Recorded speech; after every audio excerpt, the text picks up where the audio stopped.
Seorang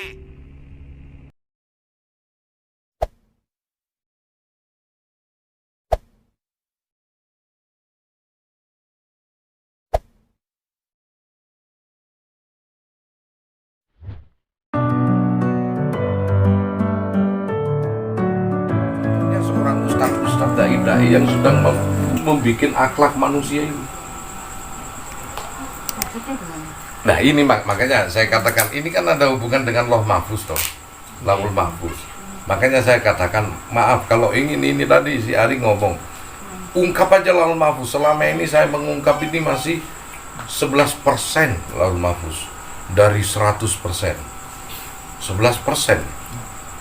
yang mana dimensi waktu, dimensi jarak tempuh, unsur kecepatan cahaya 300.000 km per detik dengan unsur kecepatan manusia, bagaimana manusia ini bisa melihat manusia di alam kesana dan lain sebagainya. Ini konteks Lauh Mahfuz. Kalau kita manusia, zamannya Nabi Muhammad sampai sekarang kita sudah tidak pada zamannya. Zaman Mojopahit sampai sekarang sudah berlalu. Zaman apa yang sudah berlalu? Zaman mbah-mbah kita ya, sudah berlalu sudah. Kita tidak menangi lagi, tetapi kalau untuk Allah, zamannya Nabi Adam, zamannya sekarang ini, atau zaman Nabi Muhammad, zaman Mojopahit, zaman sekarang ini, sampai pada zaman besok akhirat digelar, itu terjadi secara bersamaan. Nah, ini kan tak balik dari 5% ya. Kalau kita ini dari Surabaya, naik kereta sampai ke Jakarta satu tujuan, hingga mencapai di Bojonegoro, yang saya tanyakan, apakah yang dilalui Surabaya, Gresik maupun Lamongan ini hancur? Enggak. Coba balance saudaramu yang di Surabaya nyampe. Ataukah kalau kita sampai di Bojonegoro ya, ataukah Pati Jawa Tengah, Semarang, kemudian Cirebon ataupun Jakarta belum tercipta? Enggak, sudah kan? Nah, zaman dahulu, sekarang dan besok, apakah besok belum tercipta? Tidak. Kenapa Rasulullah kok bisa mengetahui itu ada surga? Kalau memang belum tercipta sekarang. Untuk Allah itu tercipta secara bersamaan seperti kota-kota itu. Nah ini kan yang konteksnya yang dipakai ini kan kita ini lahir di dalam gerbong kereta, remaja, dewasa, tua, sampai mati di gerbong kereta. Hingga kita melihat itu pohon-pohon, rumah, sungai-sungai, gunung-gunung itu berjalan. Padahal kalau kita turun dari kereta yang berjalan, kereta, berarti kita berada di dimensi waktu lah. Kita makhluk di dimensi 3. Langit pertama. Dimensi 3, 1 dimensi garis, dimensi 2 luasan, kemudian dimensi 3 bentuk, dimensi 4 berada di langit kedua. Nah, itu dimensi waktu. Langit ketiga dia berdimensi 5, dimensi informasi. Nah, mau ngerti kaweru mesti ngerti informasi itu. Makanya gimana aku ngomongin dia? Kon baru mengalami ini. Tak kokon bayangno ini suatu sistem kecepatan. Rumus EMC kuadrat dari Albert Einstein. Energi sama dengan massa gerakan cahaya dikuadratkan hingga memenuhi cahaya ruang kriteria 300.000 km per detik. Ada 2 kecepatan subhanalladzi asra bi abdi lailan minal masjidil haram ilal masjidil aqsa. Maha suci Tuhanku yang telah memperjalankan hambanya dari Masjidil Haram ke Masjidil Aqsa, dari Isya ini ya sampai subuh dia. Kemudian dia Mi'raj lain, itu perjalanan lintas dimensi. Ya ini perjalanan lintas. Nanti 2 ini perjalanan lintas ruang dan waktu. Yang kedua perjalanan lintas alam dimensi Al-Araf yang ditinggikan dia. Sebetulnya Rasulullah tidak berada di situ. Ini dengan kecepatan cahaya. Berarti kalau orang berkecepatan 300.000 km per detik, berarti melihat orang yang di bawah kecepatannya itu berhenti. Umpama ya, aku mengambil ini 1 detik. Berarti saya sudah berkecepatan 300.000 km per detik. Otomatis kalau saya ini bergerak secara kecepatan super, manusia super itu, berhentilah orang yang mau mengambil korek. Ya loh. Lintasan bumi 114.000 km. Kalau cahaya kecepatannya itu 300.000 km per detik atau 184.000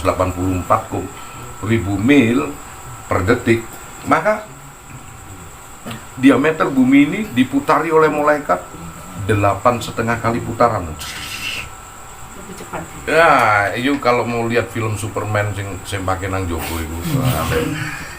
Itu flash. Sampai The Flash itu orang yang di bawah kecepatannya kan berhenti. Nah, itu beda sama Superman. Makanya nak manusia super itu jadab kabeh, Bu. Nek nang Indonesia ngono Gathotkaca kotangi nang jogo. Nek nang kono Amerika sih semakin nang jogo. Wong semakin jadi hebat super iku jadab kabeh. Gathotkaca iku belok kanan ritinge ngiwa. Belok ngiwa ritinge kanan. Oh, ngono iku mesti iku. Wis mung ngene wah wis. Wis pokoke manusia super iku jadab kabeh. Iya. Wis hari kulil ada dia, aneh-aneh ada. Ayo ngono. Wis tonton sing waras ya. Iya, Bu.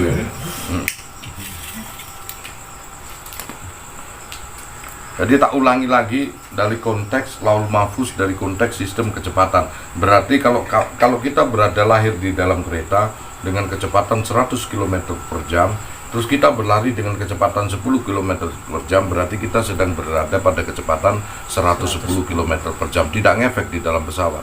Loncat-loncat pun tidak ngefek. Coba kalian berada di atas. Loncat 1 cm, 2 cm nggak ngefek. Coba lepas setengah meter. Cak. Lewat. Apa maksudnya itu? Aku lah ngomong, berikan batas maksimal pikiran. Yuk. Berikan batas maksimal pikiran kita. Jangan sampai kita kalah dengan orang Yahudi, orang Wahabi, yang mana mereka sudah diambang kecerdasan.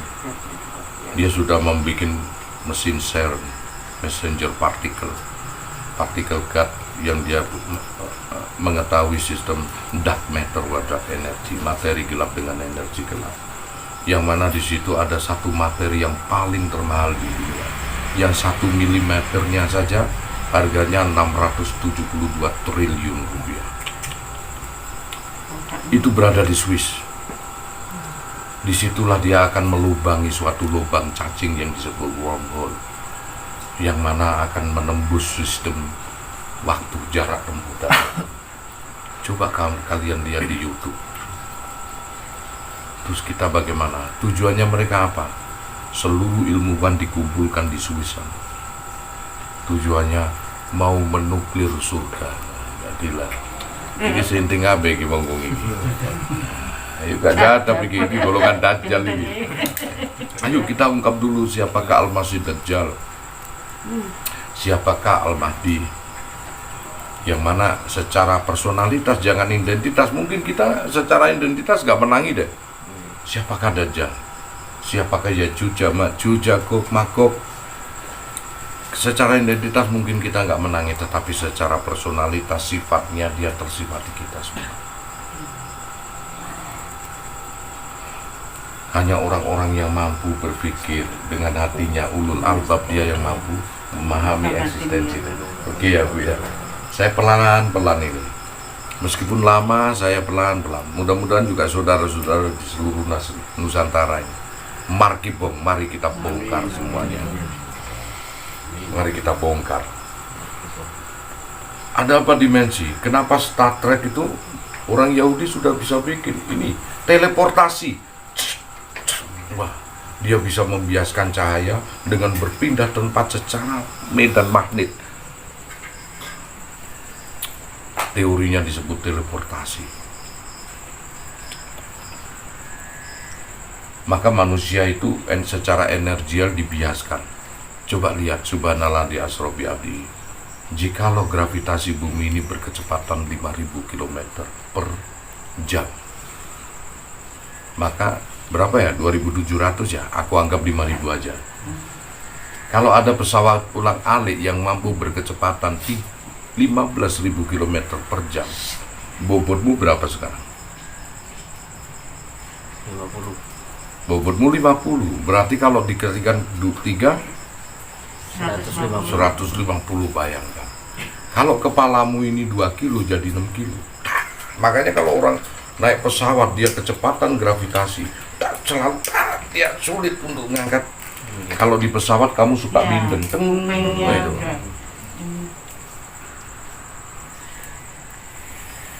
Pelan-pelan supaya kowe mudeng. Kan numpak kereta dengan kecepatan tertentu pun juga akan bengung kan. Ting. Pelan-pelan, aku tak pelan-pelan. Sebab kau sedang berbicara dengan perpustakaan. Asik. Ini perpustakaan urip iki cucu itu sing ngomong. Makanya pelan-pelan. Nah, kalau sudah begitu ya, kalau Rasulullah ini berkecepatan cahaya 300.000 km per detik loh. Ini tak bandingkan dengan 5.000 km per jam. Dengan 300.000 km per detik, jarak antara bulan dengan bumi ini 300.000 km. Jarak antara matahari dengan bumi berapa? 1,5 juta kilometer. Berarti cahaya matahari nyampe bumi hanya butuh waktu 7 menit lebih. Bagaimana kalau kamu dengan kecepatan 5.000 km per detik per jam menjadi 15.000 km, 3 kali kecepatan supersonik. Supersonik itu apa? Kecepatan suara. Nah, 3 kali kecepatan gravitasi dengan suara, maka bobot tubuhmu menjadi 3 kali lipat dari sekarang. Lebih berat. Lebih berat karena ketarik toh. Cerak. Nah, sekarang kalau kamu berkecepatan 100.000 km per jam, ini masih per jam loh. Berarti bobotnya berapa? Kalau 10, 20 kali lipat. Kalau sekarang 50, berarti bobotmu berapa? 1.000, 1 ton. Oke. Jadi apa kamu 1 ton? Aku pelan-pelan ini. Jadi apa kamu 1 ton? Superhero. Oke, ini 100.000 km per jam, belum detik. 100.000 km per jam. Oke, 1 ton. Berarti kalau 300.000 km per jam, bobotmu berapa? 3 ton. 3 ton ini kan melakumu kaya betul. 3 ton. Oke, 3 ton per jam. Aku urangi, kalau dibandingkan dengan detik, terbias semua sel-selmu, hancur. Kenapa Rasulullah bisa selamat? Karena dibungkus cahaya. Itulah teori teleportasi. Perpindahan jarak, perpindahan zaman, perpindahan ruang dan waktu dengan unsur kecepatan pasti. Ada 2 sistem kecepatan. Kecepatan gerak cuman kecepatan cahaya. Nah, malaikat dibikin dari apa? Cahaya nur, cahaya. Oke, ada sayapnya yang 2, 3, 4 ya. Kok Jibril sayapnya berapa? 1 sayap aja 300.000 km per detik untuk mengitari bumi yang 14.000 km diameternya itu hanya butuh kibasan 1 sayap aja. Berarti malaikat itu mampu mengitari 8,5 kali putaran Per hari. per detik, bukan per hari. Dulu per hari coba kayak Superman ya. Superman itu lah muridnya malaikat itu. Makanya dia saking selire sebagai nang jowo, merombehkan kaca iku mau. Kotange nang jowo lah iyo iku. Akhirnya nak saking ngono niku udah dikaisin kok. Mana orang itu kalau sudah, ini batasan Lauh Mahfuz ya. Kalau dia sudah mempunyai keunggulan di bidang lain, maka di bidang lainnya dia akan tertinggal. Dia akan meninggalkan. Dia akan nggak ngefek. Iya, dia tidak akan tersentuh hukum yang dulunya. Enggak, kamu dulu SD, SMP menginjak SMP, SMA, maka hukum-hukum yang ada di SD, SMA lebur. Nah, ngefek. Demikian dengan syariat. Demikian dengan konteks kecepatan. Oke. Pelan-pelan ini. Ya, pelan-pelan. Ada berapa Gus Anton sekarang kira-kira? Tak terhingga kira-kira. Tak tingkat no ini. Oke, sekarang jam berapa? Sekarang Jam jam 10. 10. Hari apa? 6 menit. Hari Selasa. Selasa. Oke. Unsur kecepatan alam semesta ini menganut berapa satu hari satu malam? 24 jam. 1 jam 60 menit, 1 menit 60 detik, 1 detik 10 second. Ya. Sistem perjalanan ada yang di barat, ada yang di timur. Kalau di timur itu belum terjadi, kalau di barat belum terjadi, kalau di barat, kalau di timur sudah terjadi. Diameter bumi dia mengutari ke kiri atau ke kanan? Bumi dia berputar ke kiri atau ke kanan? Kalau tawaf ke kanan atau ke kiri? Ke kanan. Kanan ke kiri ya. Berarti bumi ini ke kiri ke kanan ya. Bulan mengitari kanan kiri ya. Bulan bumi kala revolusi mengitari matahari kanan kiri kiri kanan. Matahari mengitari pusat tata surya galaksi kanan kiri balik terus koyo baut toh. Demikian yang terkecil makrokosmos, mikrokosmos. Ini ke makro, mikrokosmos, molekul, biomolekuler. Kemudian kosmos, atom. Atom mempunyai inti atom. Di dalam inti atom ada proton, elektron, neutron. Dia berputar kebalikan terus. Di dalamnya ada kuark, penyusun cahaya. Di dalamnya lagi ada kosmos. Kemudian di dalamnya lagi ada subkosmos. Di dalam terus ikut lewat mikroskop elektron itu ada messenger partikel. Di dalamnya terus ada Higgs boson, partikel gas, partikel Tuhan yang baru-baru ditemuin. Ngeluh gak? Cek leren. Yang harganya mahal itu. Nih itu. Cek leren. Seperti corona itu bisa termasuk partikel yang partikel messenger itu. Wow, partikel nggak masuk partikel messenger. Virus itu pada ranah molekuler, biomolekuler, bukan pada ranah atom. Kalau atom ada ranah disebut gaya, ada gaya nuklir lemah, ada gaya nuklir kuat. Nah, gaya nuklir kuat itu gabungan antara gravitasi medan magnet dengan medan. Ini disebut gelombang elektromagnetik. Listrik dengan medan magnet disebut gelombang elektromagnetik. Dia punya hentakan-hentakan yang mana bisa membakar keseluruhan. Yang tadi itu yang kata Gus tadi, yang ditemukan sama yang orang itu tadi yang mau Iya, justru betul. pengen nganu ini. Nah, betul. Nanti Kak. Padahal dia kan masih manusia lah. Manusia. Bukan seperti Itulah yang saya. nggak punya batiniah lah istilahnya ya. Iya, betul. Itu. Dia Sampai memakai pengen alat. ngalahin, Gusti Allahnya sampai segitunya gitu. Akhirnya dia yang lebih. Nanti ketemunya di sini, Bu. Andai kata ada pesawat yang bisa membawa saya dengan kecepatan 10 kali gravitasi, otomatis umpama ya 5.000 dibandingkan 10 berapa itu kira-kira? 50.000. Umpama 50.000 kecepatan kilometer per jam saja. Sedangkan kecepatan bumi berputar itu diukur dengan barometernya itu lewat 24 jam. Kalau saya ke arah timur, maka saya akan ketemu lagi dengan Gus Anton yang kemarin. Hanya dengan kurun waktu 1 jam dari sekarang. Dicerna dulu, saya santai. Ayo kita bongkar ini. Masuk. Santai dulu. Umpama kecepatan ini 24 jam. Makanya saya bilang, saya ada yang menulis teman itu kan tahajud siang hari duhur, malam hari keburu ngamuk, dhisik. Karena memang kalau kita nabrak pesawat Concorde aja ke arah barat, kita nggak akan menemukan kapan tenggelamnya dari Republik Liberty sampai Maladewa. Nggak akan menemukan diameter ketemuan. Tanya pelan-pelan dulu. Kalau saya berjalan ke sana ke arah timur, ini tanggal berapa? Ini kan hari Senin ya? Hari Selasa ya?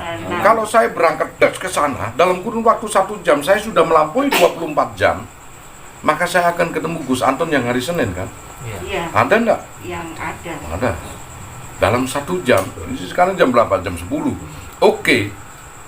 Mundur 1 jam, jam 9 malam kemarin, akan ketemu dengan Gus Anton yang di sana. Bila saya berkecepatan itu pulang, 2 jam kemudian saya akan bertemu dengan Gus Anton yang hari Minggu enggak? Waktu munajat di sini. Oke, berarti nak dikumpulno dari siji ono telu Gus Anton dan itu asli semua itu. Jikalau saya lari ke arah barat dengan kecepatan supersonik yang 10 kali supersonik, berarti aku melewati bentuk ruang dan waktu yang dibikin bumi kan, 24 jam. 1 jam ke sana, cepret. Dan akan timbul sesuatu hal yang baru di sini. Ketemu ndak Gus Anton yang besok? Ketemu. Ada juga. Ada juga. Nanti tak tunjukkan ini lalu mampus tak tingkat 1%. Ketemu toh, tinggal tak kumpulin sama persis dengan cermin mana yang asli. Cermin yang di hadapanmu dengan cermin di belakangmu. Sementara kamu berdiri di tengahnya, di sana kamu melihat ari yang banyak. Di belakang pun juga kamu melihat ari yang banyak. Terus kalau ditanya siapa yang asli, kamu jawabkan yang ini dong. Nah, sana tidak mungkin menjawab gitu atau kamu mungkin? Mungkin karena dia juga bentukmu yang asli.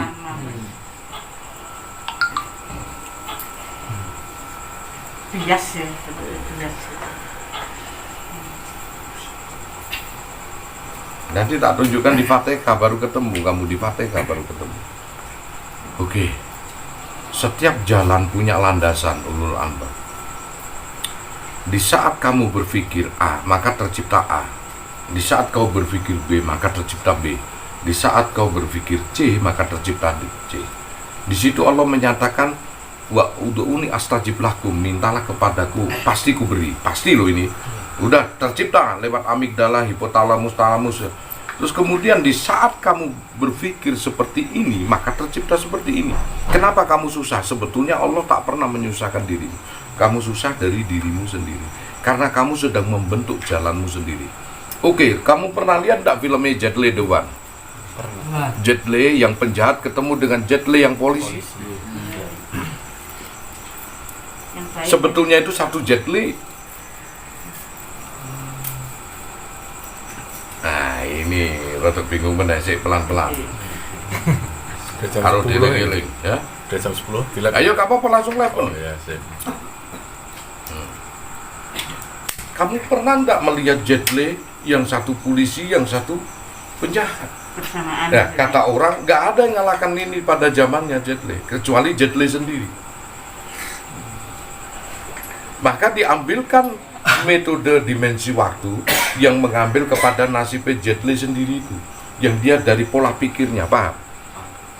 Ada kecenderungan manusia untuk berpikir buruk, juga ada kecenderungan manusia untuk berpikir baik. Mesti kon tahu mikir jadi artis deh. Embu dadi opo embu mesti wong. Itulah konteks Fatihah, ihdinas siratal mustaqim, tunjukkan saya jalan yang lurus. Karena berbagai macam jalan ada di dalam dirimu.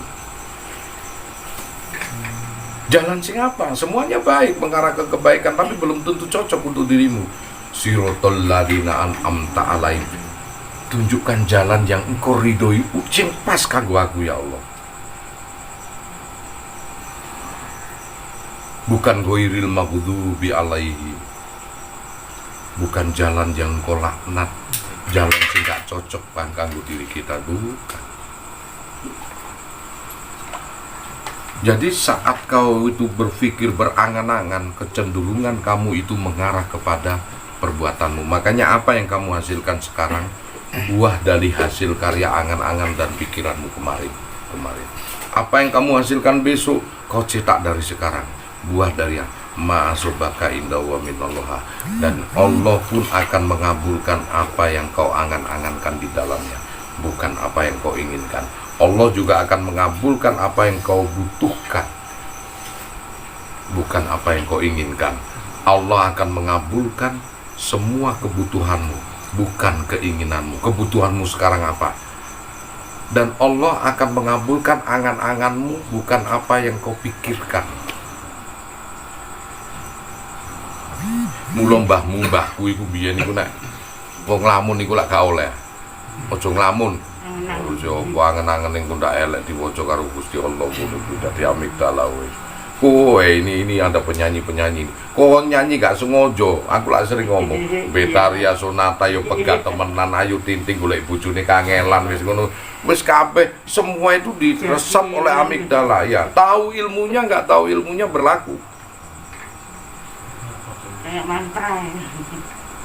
Makanya kan kenapa sih orang-orang yang di pondok suka dia belajar doa pinter-pinter, Allahumma rabbana dzulabna anfusana wa illam tafsir lana wa tarhamna lanakunanna minal khosirin. Allahumma tahmil alana isron kama hamalu. Pinter dia, hafal dia doa itu tersebut. Tapi sayangnya dia tak mengetahui makna. Maka tidak berlaku kadang-kadang. Ada inas samawati wal ard wa mayakunu lisaina yakulalahu kun fayakun. Pinter dia ngomong itu. Mendingan wong iku njaluk basa Jawa enak, Bu. Anggere dhek itu. Ya Allah, paringi kula niku kemuliaan nggih. Paringi kula niki kekayaan yang berlimpah ruah. Yang mana tujuannya itu untuk kita ibadah nanti. Ya itu malah lebih fokus ke sana malah daripada Bu. Pintar dia. Allah maju sultanil adim wajil manil qadim. Pintar dia. Kalau tahu mananya enggak apa-apa. Wajil karim wa walil kalimat tamati wa ta'amati mustajabati akili asani wal husni. Apa maksudnya? Karena enggak tahu. Jadi motong itu sih. Jadi gimana ada seseorang manusia sampai mampu melakukan perbuatan yang gak bagus gitu. Gak ada sebetulnya, Bu. Begini ya. Kok ini ada gitu, Ini unik ini. Ini nggak usah dicontoh. Ini ilmu loh ini. Ini kan nyontoh ini kan. Manusia berkarakter ilahi robi. Makanya Allah menyatakan bahwa manusia kuciptakan sempurna. Tapi kenapa sumarodat naha asfala safilin, kemudian manusia itu akan dimasukkan ke neraka yang paling dalam? Walal insana fi ahsanu taqwim. Padahal aku ciptakan manusia sebagus-bagusnya rupa. Tapi sumarodat naha asfala safilin, bakal manusia itu akan dimasukkan ke neraka. Karena apa? Ini deh konteksnya. Biarpun tanpa agama pun manusia akan mengarah kepada suatu kebaikan. Tanpa agama sekalipun. Dasarnya fitrah. Betul. Ini kan sebentar saya mau ngomong. Tanpa agama sekalipun ini ya. Kalau dibiarkan aja dengan batasan waktu tertentu ya, 90-100 tahun, manusia akan baik. Coba orang yang suka minum-minum, sudah nanti kalau sudah menginjak tua disuruh minum tanpa agama loh. Baik wis tuh. Wis biyen saiki wis mau wis awak wis kadung ini, dia akan baik sendiri. Biarpun dia nakalnya seperti apa akan baik sendiri. Nah, konteksnya yang diperdebatkan di sini adalah panggung sandiwara, prosesnya. Nah, prosesnya ini untuk menuju baik ini liku-liku. Yang kita tidak diberitahukan batasan sampai kapan usiamu ini. Ini yang diturunkan agama untuk supaya baik kita. Jadi ada suatu konteks manusia itu ada dua konteks. Yang tadi Ibu bingung. Satu konteks manusia yang sedang menjalankan drama kehidupan.